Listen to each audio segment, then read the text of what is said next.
foundation system, we're going to be looking at how the foundation was poured, whether there's any cracks, settlement, or the general situation of the foundation, and how it connects to the floor framing system.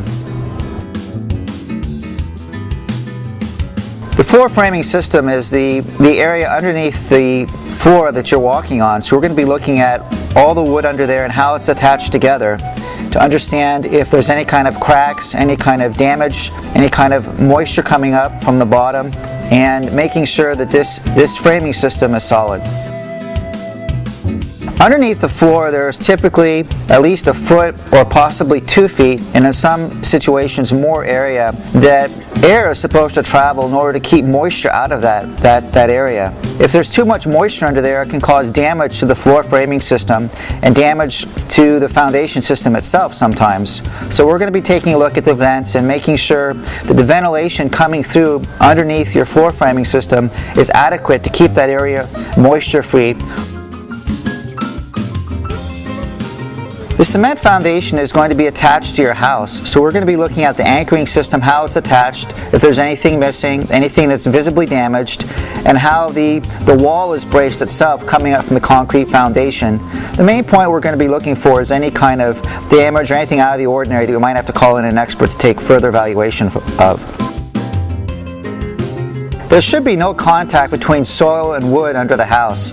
If there's any kind of wood supports coming down from the floor framing system, they should be going onto some kind of cement foundation or cement support. There should be no direct connection from wood to soil. In many homes, underneath the floor framing system, there is insulation that is keeping the floor insulated and helping the overall insulation of the house. The main thing that we're going to be looking for is to make sure that this insulation hasn't fallen down and come into contact with the ground beneath to wick up any kind of moisture.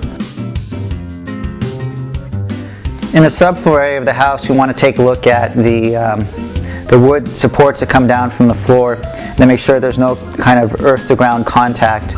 Also to make sure to look at the footings to go deep enough. In this case, there's a little bit of a debris underneath the house, but it looks pretty good. We'll also be looking for any kind of moisture issues underneath the house and the drainage. Also, when we're looking at the concrete walls of the foundation, we're going to be looking for any kind of major cracks. A lot of times in older houses, there will be typical cracks which aren't such an issue, but we'll be looking for any kind of major foundation cracks. We'll be looking at the pipes underneath to see how the pipes are supported. In the case of drain pipes, we'll be checking to see if there's any kind of straps that are not connected properly, and making sure that there's no cracks in the drain pipes. The vents on the outside of the house, we're going to be looking to make sure there's no kind of holes in the vents that any kind of birds can get into, or rats or small animals. Also, we're going to be checking the kind of vents that are there. Sometimes people put the louver vents that block the air. So really the only type of acceptable vent is a wire type vent that lets the air come in and out freely. This is a good example of vent wire for the venting on the side of the house for the subfloor area, but there's definitely holes in here.